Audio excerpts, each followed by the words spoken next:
मंदिर में अगर दिया लगाने जा रहे हो, बाती लगाई है आपने मंदिर के अंदर, तो कुछ देर बैठिए, कुछ देर स्मरण करिए। हमारे यहां तो यहां तक कहा गया है कि किसी मुर्दे को अगर जलाया भी जाता है तो कपाल क्रिया तक रुकना पड़ता है कि थोड़ा रुकिए, कोई पीछे से आकर कुछ कर ना जाए। दीप जलाएं, थोड़ी देर रुकिए। और दीप का भी नियम है महाराज, दीप का भी नियम। दिए में जो फूल बत्ती लगती है, गोल बत्ती लगती है, गोल वाली, ये बत्ती हमेशा कोई विष्णु भगवान की पूजन कर रहे हो, शिव जी की पूजन कर रहे हो, कोई अन्य देवता का अगर आप स्मरण कर रहे हो तो गोल बत्ती लगाई जाती है। भगवान के मंदिर में पूजन कर रहे हो तो गोल बत्ती लगा। लंबी बत्ती, लंबी वाली जो बत्ती होती है लक्ष्मी की पूजन में, देवी पूजन में, जितनी भी माताओं की आप पूजन करोगे, जितनी भी देवियों का आप स्मरण करोगे, उसमें लंबी बत्ती का प्रमाण है। पितरों की पूजन में लंबी बत्ती का प्रमाण है। पितरों को कभी गोल बत्ती नहीं लगती। आप मटके के पास में, परिंदे के पास में, जल के पात्र के पास में कोई भी अगर दिया लगाएंगे तो वहां गोल बत्ती रखकर लगाएंगे तो घर में लक्ष्मी नहीं टिकेगी। कई लोग कहते हैं कि परिंदे के पास, मटके के पास में, पानी के स्रोत के पास में जहां जल भरते हैं, हंडा रखते हैं, टंकी रखते हैं, वहां पर मटके के पास बत्ती लगाओ, दिया लगाओ, पितर शांत रहेंगे। तो पितरों को शांत करो, मना नहीं है, पर दिया लगाने का नियम है कि पितरों को अगर आप दिया लगा रही हो मटके के पास, परिंदे के पास, या अमावस्या के दिन पितरों के लिए अगर दीप लगा रही हो तो गोल बत्ती अगर लगाओगी तो कार्य कभी सफल नहीं होगा।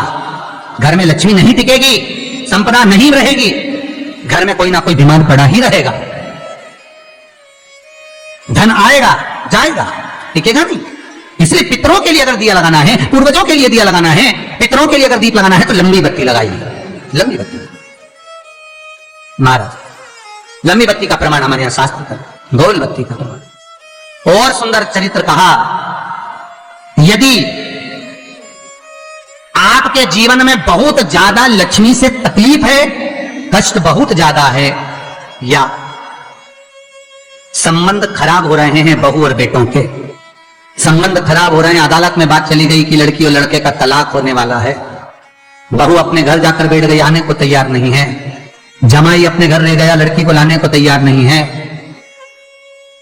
सास बहू में आपस में तनमन चल रही है, प्रेम बिल्कुल नहीं है, या लक्ष्मी आती ही नहीं, बहुत कष्ट है, जमीन जायदाद पड़ी बिक नहीं रही, तो एक काम करना, इतना दुख अगर आपके जीवन में है तो कार्तिक के महीने तक रुको, और कार्तिक का महीना आए, त्रयोदशी तिथि आए, कोई सा भी हो, सोमवार, रविवार, मंगल, बुध, कोई सी भी त्रयोदशी, प्रदोष, कोई सी भी प्रदोष तिथि आए, उस दिन तुलसी की लकड़ी, पहले से तुलसी आपके घर में अगर सूखी हो, तुलसी सूख गई हो तो उसकी जो लकड़ी होती है, उस लकड़ी का 7 लकड़ी का बंडल बनाकर दीप बना लो।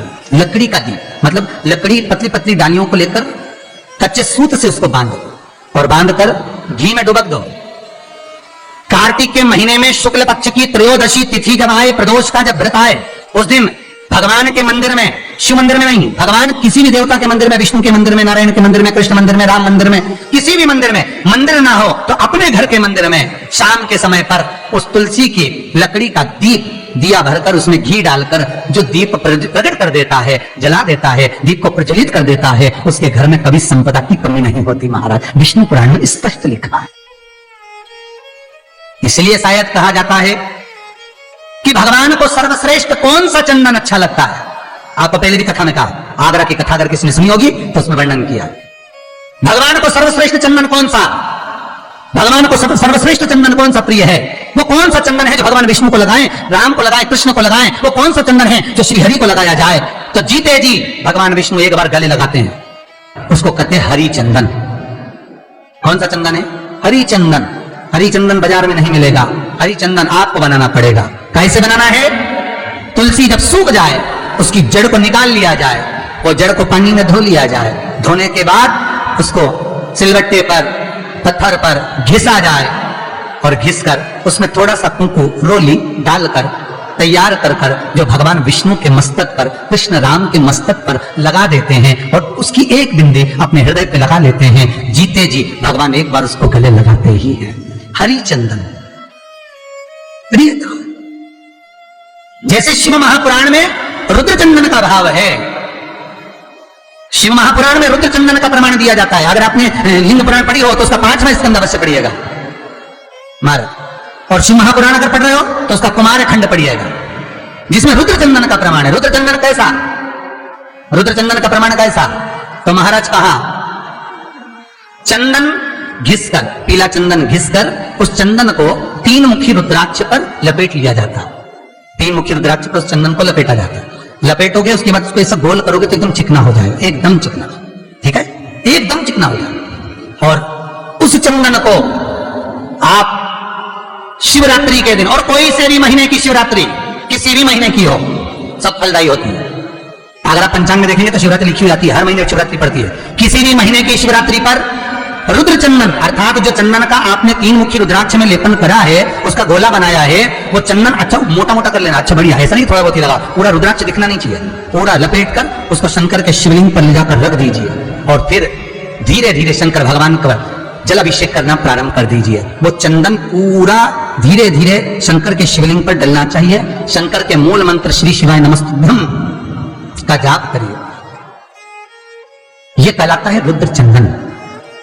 इस चंदन के अभिषेक से महाराज जो काम नहीं होता आप कर कर उस कार्य को प्राप्त कर सकते हो, सिद्ध कर सकते हो।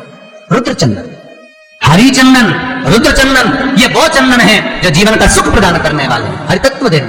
उम्मीद है यह वीडियो अच्छी लगी होगी। अच्छी लगी हो तो इसे जरूरतमंदों के साथ जरूर शेयर करें ताकि वे भी इस उपाय से लाभ उठा सकें। धन्यवाद। श्री शिवाय नमस्तुभ्यं।